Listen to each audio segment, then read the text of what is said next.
The sun hung low over Strasbourg, casting long golden fingers through narrow alleyways, warming the cobblestones that had borne centuries of silence, laughter, and grief. But on one strange morning in July 1518, those ancient stones felt something different, the frantic, rhythmic pounding of feet.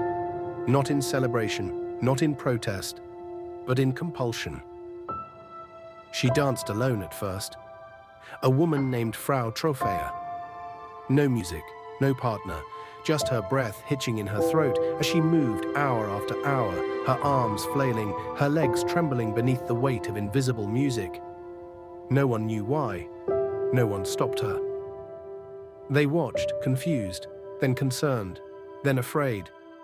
Some truths echo through time, others get buried on purpose. I'm nocturne, and I dig them up. Stick with me, the final theory might just change how you see history. By the end of the week, more than 30 people were dancing. By the end of the month, the number rose to over 400. Men, women, children. They danced until their feet bled, until bones cracked, until some collapsed, and never rose again. The year was 1518. The city, Strasbourg, then part of the Holy Roman Empire.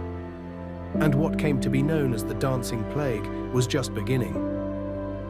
What compels a city to move to no song?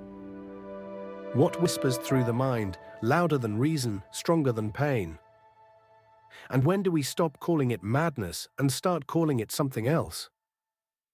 Records survive in brittle manuscripts, council notes, physician journals, letters scrawled in Latin ink.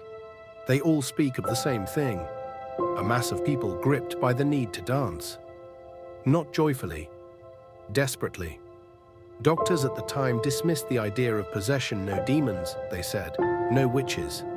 The city's physicians blamed hot blood, their prescription, more dancing. They even erected a stage and hired musicians, hoping it might burn itself out.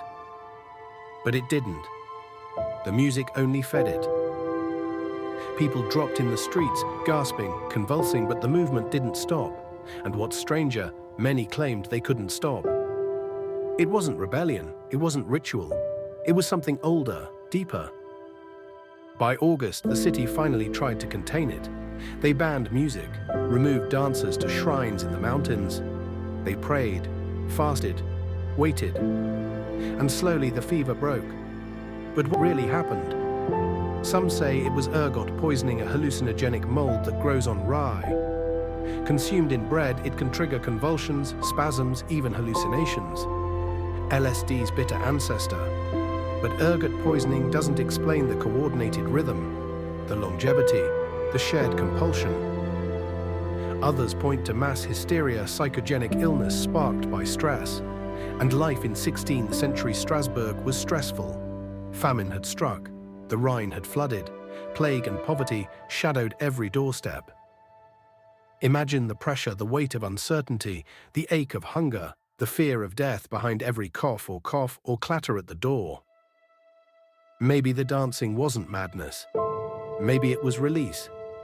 A grief too wide for language, a panic that couldn't find words, so it found motion. A silent scream made visible. But then there's another theory. Quieter, more human. What if it was faith? In some regions, saints were believed to cure compulsive dancing. Saint Vitus especially. Legend said he could both cause and relieve uncontrollable movement. What if Frau Trophäa wasn't cursed, but praying? What if her first steps were meant as devotion? A private offering that sparked something much larger, something sacred and terrifying. We like our histories clean. Dates, names, causes, effects.